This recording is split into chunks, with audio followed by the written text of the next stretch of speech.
குருவை மிஞ்சிய சிஷ்யர்கள், அதாவது ஒரு டைரக்டர்ஸ் கிட்ட உதவியாளராக வேலை செஞ்சு அதன் பின்பு படம் பண்ணி அதன் மூலிமா அவங்கள விட ஒரு படி மேலே இருக்கிற ஒரு சில டைரக்டர் பற்றி பார்க்கலாம்.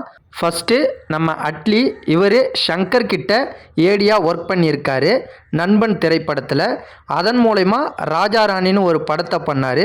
அதுக்கப்புறம் விஜய் கூட சேர்ந்து படத்தை பண்ணார். அதன் மூலிமா ஷங்கரை விட ஒரு படி மேலே போய் பாலிவுட்டில் ஷாருக்கானை வச்சு 1000 கோடி வசூல் பண்ணார். அடுத்து நம்ம பா ரஞ்சித் அவர்கள். இவர் பார்த்திங்கன்னா வெங்கட் பிரபு கிட்ட சென்னை 6,28,000, சரோஜா போன்ற படத்துலலாம் ஏடியாக ஒர்க் பண்ணார். இவருமே பார்த்திங்கன்னா அட்டகத்தின்ற ஒரு படத்து மூலயமா மெட்ராஸ் பண்ணார். மெட்ராஸுக்கு அப்புறம் ரஜினியை வச்சு காலா, கபாலின்னு சூப்பர் ஹிட் படம்லாம் பண்ணார். இவருமே வெங்கட் பிரபுவோட ஒரு படி மேலே போயிட்டார். அடுத்து நம்ம ராஜ்குமார் பெரியசாமி. இவர் ஏஆர் முருகதாஸ் கிட்ட துப்பாக்கி படத்தில் ஏடியாக ஒர்க் பண்ணார். அதன் பின்பு ரங்குன்னு ஒரு படம் பண்ணார். இதை ப்ரொடியூஸ் பண்ணதுமே ஏஆர் முருகதாஸ் தான். அதுக்கப்புறம் அமரன்னு சிவகார்த்திகேயனை வச்சு மிகப்பெரிய வசூல் ரீதியாகவும் 300 கோடிக்கு மேலே படம் பண்ணி ஏஆர் முருகதாஸை விட ஒரு படி மேலே போயிட்டார்.